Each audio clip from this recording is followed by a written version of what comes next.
Fala rapaziada, beleza? Rogério Lacerda, mais um vídeo para você nesse canal e hoje nós vamos para o nosso terceiro álbum da carreira solo do Roger Waters, Amused to Death, né? Entretido até a morte, disco aí de 1992 que veio logo depois daquela apresentação muito bem sucedida, aquele evento no Muro de Berlim, na queda do Muro de Berlim, que foi The Wall, ao vivo ali, o Roger Waters cercado de celebridades da música pop ali, fazendo um show espetacular. Mais pra frente vou falar desse show ali em 1990, mas vamos nos ater hoje ao Amused to Death. O disco começou a ser trabalhado pelo Roger em 1987, depois que ele lançou ali o The Radio Chaos, que foi meio que um fracasso. Ele tava pistola com tudo ali, brabo a beça. Ele começou já a compor algumas músicas naquele período e ele leu um livro de um cara chamado Neil Portman. Esse Neil Portman era um educador britânico que tinha escrito um livro chamado Amusing Ourselves to Death, o livro que ele escreveu em 1985, que fala sobre a dependência humana da mídia. Naquela época não tinha internet ainda, a internet estava engatinhando, não a internet como nós conhecemos, não havia, mas havia ali os meios de comunicação, né? Através da TV, com suas programações. É uma espécie de pão e circo de Roma, né? E o Roger Waters leu o livro do Neil Portman e ficou impactado com aquilo. Tinha um quê de 1984, o livro do George Orwell também, que o Roger Waters com certeza leu e bebeu da fonte. Quanto à inspiração que o Roger Waters teve em relação ao livro do Neil Portman, o Neil Portman falou que não poderia, né, falar mal das músicas do disco, porque ele foi beneficiado, porque ele ficou muito mais conhecido ali entre os graduandos que estudavam com ele após aí o lançamento do disco do Roger Waters em 7 de setembro de 1992. E o Roger Waters, impactado ali com o livro, ele teve uma epifania e decidiu escrever uma história de um alienígena que chega na Terra e encontra somente esqueletos parados na frente da TV, né? Tu conhece a capa do disco, tem aquele símil ali, o macaco de frente para a TV, fazendo uma alusão ali, os homens ali, os primatas em 2001, uma Odisseia no Espaço, diante daquele monolito. Tu conhece a cena, né? Inclusive o Roger Waters pediu ao Stanley Kubrick para ceder algumas frases do HAL. O HAL, você sabe, né? Aquela inteligência artificial, computador ali daquela nave que conversava ali, comandava a nave ali de 2001, uma Odisseia no Espaço. Stanley Kubrick não permitiu. Roger Waters, que é um cara muito legal, né? Esperou. O Stanley Kubrick morreu em 1999, Stanley Kubrick morreu, aí então Roger Waters conseguiu colocar, né, algumas narrações do HAL ali de 2001, uma Odisseia no Espaço, em suas turnês, e depois na remixagem do disco pelo James Guthrie, também colocou ali no início do disco ali a voz do HAL, né? Danadinho. E tá aí o disco começando a ser gravado, foi gravado em 8 estúdios diferentes, inclusive o seu estúdio pessoal, o Billiard Studios, entre outros, inclusive o Abbey Road. 8 estúdios diferentes. Esse disco contou com mais de 30 músicos, entre eles David Paich do Toto, tecladista tocando órgãos aqui, além de outros tocando órgãos. Também o Steve Lukather, que você conhece, que é o guitarrista do Toto, grande guitarrista, tá aí tocando nesse disco. Presente também do Toto, o Jeff Porcaro, que infelizmente morreu em 1992 mesmo, veio a falecer nesse ano. Além disso, está junto com eles a Rita Coolidge. Tu conhece a Rita Coolidge, que canta aquela música We Are Alone?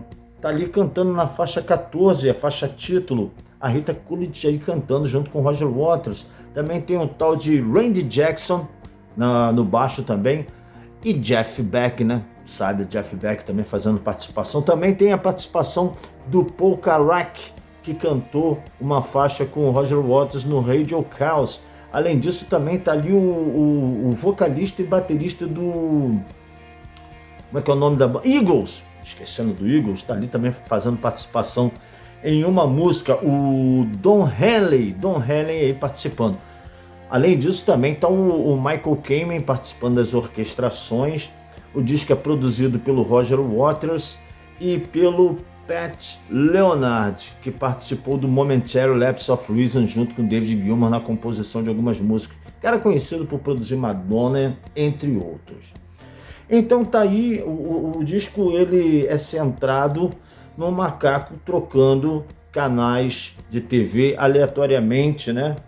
E cada faixa mais ou menos falando sobre isso. Além de falar sobre a manipulação da mídia, Roger Waters ainda dá alguns golpes ali na Guerra do Golfo que estava acontecendo naquele momento, e faz uma homenagem a um soldado que morreu na Primeira Guerra Mundial chamado William Hubbard. Esse William Hubbard foi deixado para a morte por um outro soldado chamado Alfred Hazel. Esse Alfred Hazel, inclusive, é um dos fuzileiros da coroa, né? O cara, um veterano de guerra, que contou a história sobre esse William Hubbard, que ficou lá na guerra, né? Não conseguiu resgatá-lo e trazer, e morreu heroicamente. Tanto que a primeira faixa do disco se chama The Ballad of Bill Hubbard. Começa com narrações desse soldado aí chamado Alfred Hazel, que continua vivo. E uma música muito bacana, que começa aí, é claro, com também aqueles efeitos. Inclusive esse disco ele ganhou um Grammy em 2016, o James Guthrie que mixou, pelos seus efeitos surround. Na época que ele foi gravado, foi um dos discos mais bem gravados da época.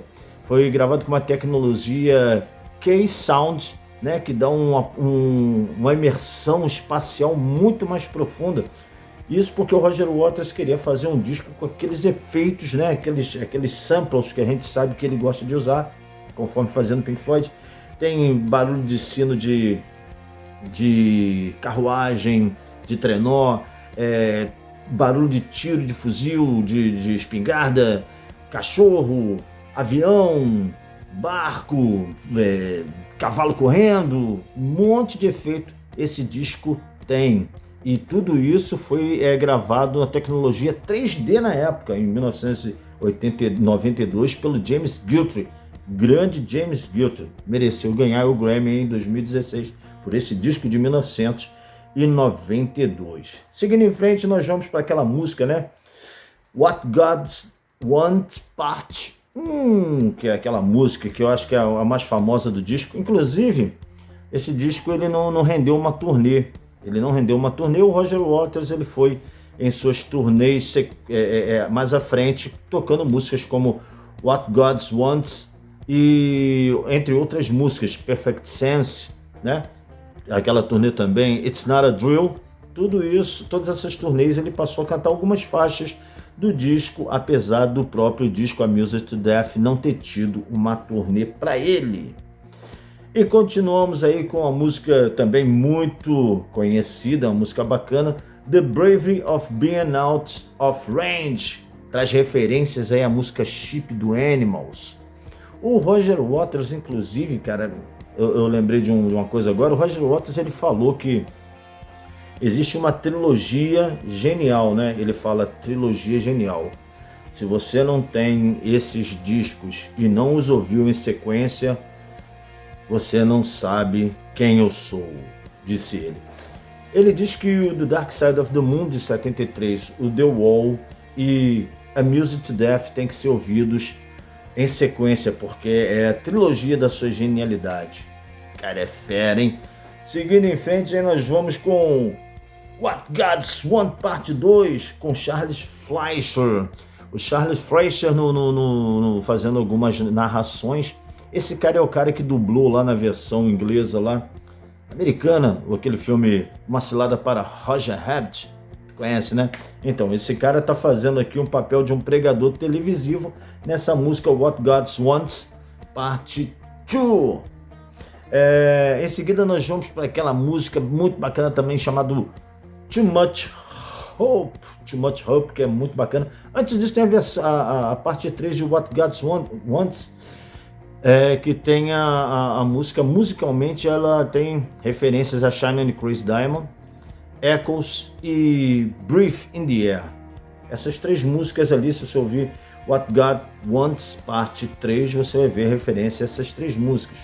Em seguida vem a música Too Much Hope, que inclui a frase, olha que interessante, que inclui a frase: todo homem tem seu preço, Bob, e o seu foi bem baixo, canta Roger Waters.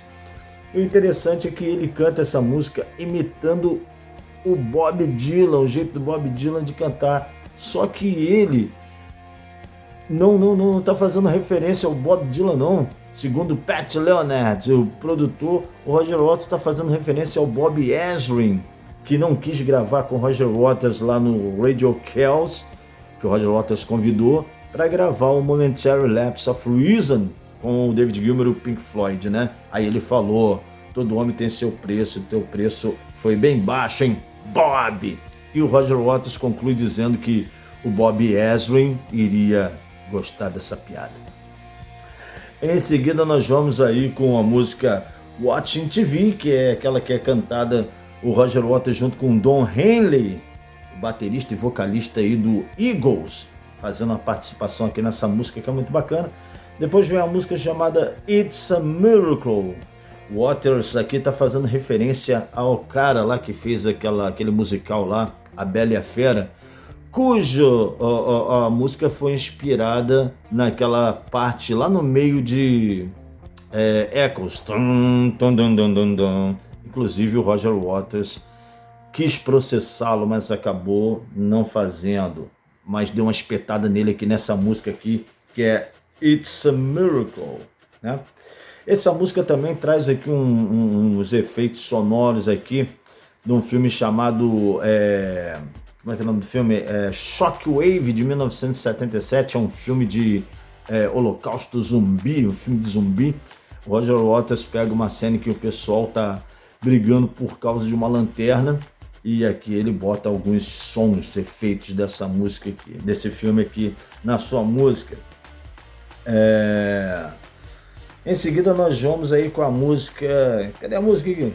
Nós vamos com a faixa título, música espetacular, de 9 minutos, que é a música que dá nome ao disco. Realmente é um disco que fez muito mais sucesso do que os seus discos anteriores, por se tratar de um tema que realmente é bem atual até hoje. Inclusive no seu relançamento, as pessoas agora com a internet, né, meio que escravizando um pouco a população, é um disco que tem um conceito bem relevante, se você for escutá-lo hoje em dia. Então tá aí, galera, mais um vídeo para você falando desse gênio Roger Waters.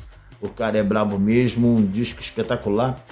Chegou em 8º lugar nas paradas britânicas, aqui não estava concorrendo com ninguém. Lançou o disco 2 anos antes do The Division Bell e ele conseguiu assim o seu espaço. Valeu?